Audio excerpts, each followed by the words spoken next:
যেকোনো সময় যেকোনো জায়গায় ঘটতে পারে ভূমিকম্পের মতো প্রাকৃতিক দুর্যোগ, আর তাই আপৎকালীন সময়ে করণীয় অনুশীলন করতে মেক্সিকো সিটিতে করা হয়েছে অভিনব এক আয়োজন। গোটা শহর জুড়ে চালানো হয়েছে ভূমিকম্পের মহড়া। মেক্সিকো সিটির মেয়র ক্লারা ব্রুগাদা জানান, ৮২ লাখ মানুষ এই মহড়ায় অংশ নেয়, যেখানে ভবন ও ঝুঁকিপূর্ণ এলাকাগুলো থেকে বাসিন্দাদের সরিয়ে নিতে প্রয়োজন হয় গড়ে ১ মিনিট ৫২ সেকেন্ড। জানুয়ারি ও ফেব্রুয়ারিতে একাধিক ভূমিকম্পের পর শহরটিতে প্রতিরক্ষামূলক প্রস্তুতি জোরদার করা হয়েছে।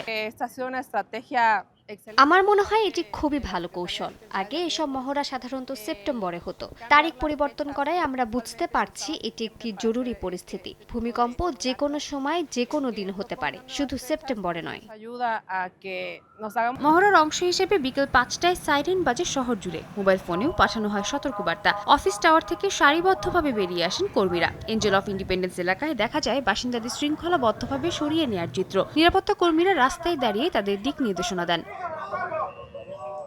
রাজধানীর কেন্দ্রস্থলে গাড়ি দুর্ঘটনার দৃশ্য সাজানো হয়। এ সময় ধ্বংসস্তূপে আটকে পড়া ভুক্তভোগীদের উদ্ধার করে উদ্ধারকারী দল। স্ট্রেচারে করে সরানো হয় আহতদের। সেনাবাহিনী স্নিফার কুকুর ব্যবহার করে অনুসন্ধানের অনুশীলনও চালানো হয়। হেলিকপ্টার ও অ্যাম্বুলেন্সেও মহড়া চালানো হয়।